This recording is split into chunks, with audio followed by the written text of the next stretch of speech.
sebagaimana kita tahu bahwa Al-Quranul Karim itu selalu memberikan informasi-informasi yang terjadi, ya, dan bisa akan terjadi di satu saat tempat yang lain, ya. Tetapi karakternya mirip-mirip.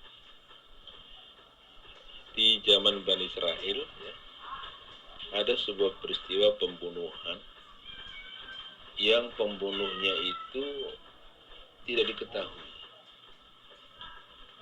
Ya, ini jelas, ya, orang yang membunuh tentu dia akan berusaha untuk menghindar dari orang lain supaya jangan diketahui. Nah, Al-Quran menggambarkan di zaman Bani Israel itu ada orang yang terbunuh, ya.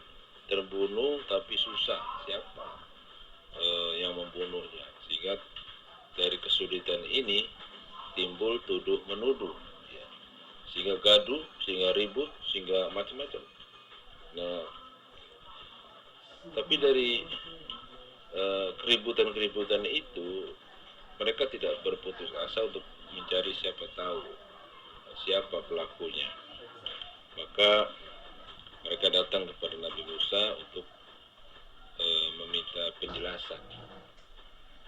Lalu Nabi Musa disuruh untuk mencari seekor sapi yang untuk disembelih. Pokoknya turut aja perintahnya.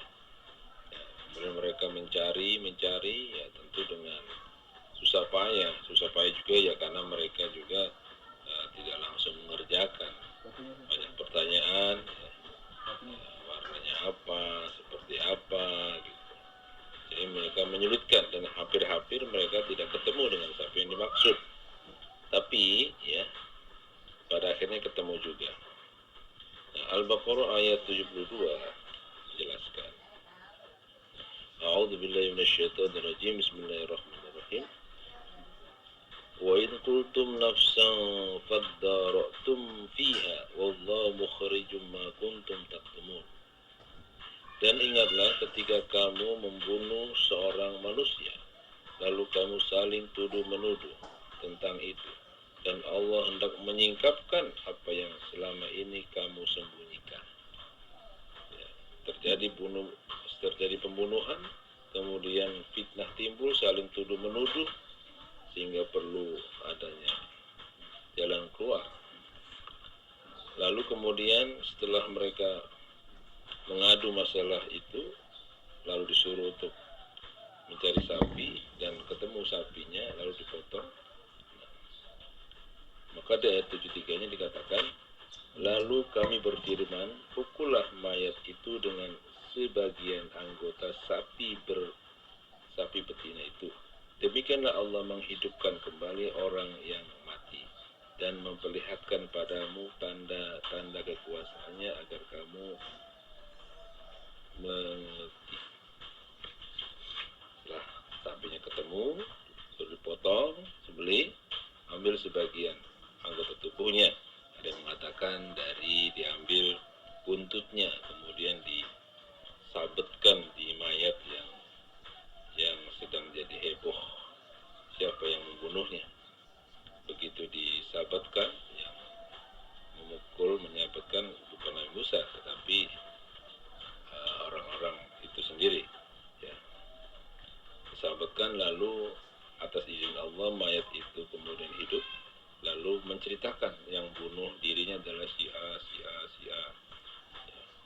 Akhirnya ketahuan. Nah, itulah pada akhirnya kasus-kasus pembunuhan itu pasti akan terungkap, cepat atau lambat. Ya.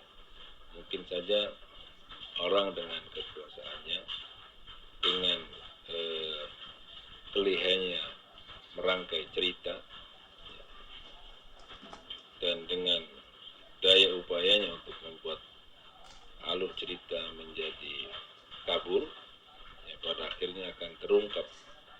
Allah akan gerakkan hati orang-orang yang akan mempreser itu, sehingga akan terbuka dengan sendirinya. akan terbuka siapa yang melakukannya itu. Jadi pembunuhan itu cepat atau lambat pasti akan ketahuan. Di zaman Nabi Musa tentu tidak secanggih sekarang. Ya. Meskipun demikian Allah tidak terhalang untuk mengungkap siapa pelaku pembunuhnya. Dengan izin Allah, hanya dengan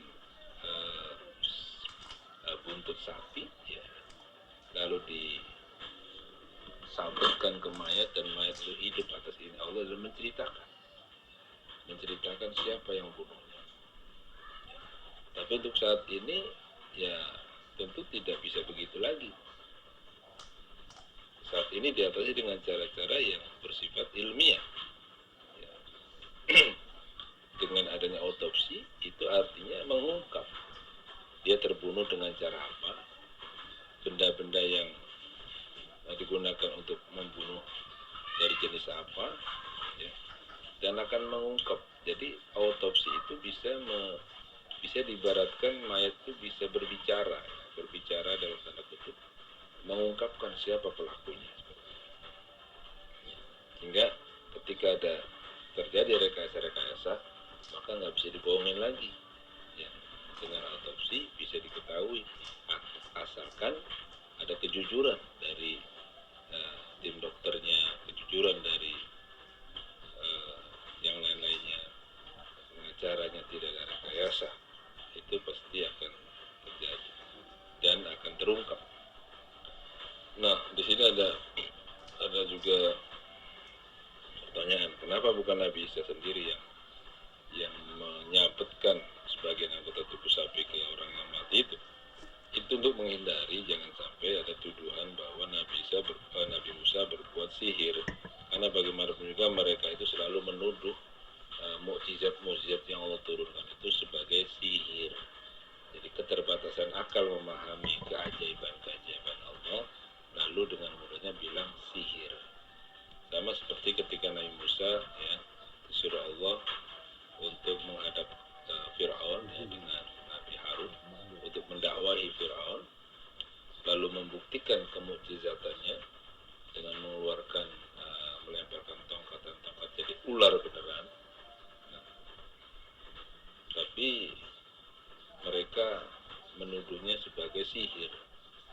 Beda dengan para dukun-dukun ahli-ahli sihir itu sendiri yang mengakui bahwa apa yang dilakukan cuma sekedar trik, ya, permainan.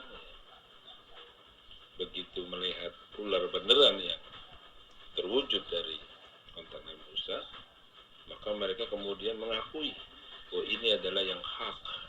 Karena yang hak itu sudah muncul, maka yang batil itu lenyap. Ya. Wajahul haq,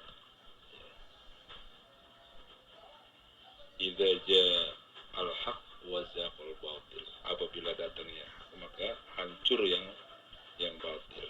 Seperti itu. Nah, jadi Al-Quran tetap ikut update dalam berkontribusi, ya, di dalam memberikan petunjuk-petunjuk bagi manusia yang selalu menjadikan Quran sebagai pedoman. Intinya Quran adalah tibyana likulli syai'. Quran bicara menjelaskan segala sesuatu. Terima kasih. Assalamualaikum warahmatullahi wabarakatuh.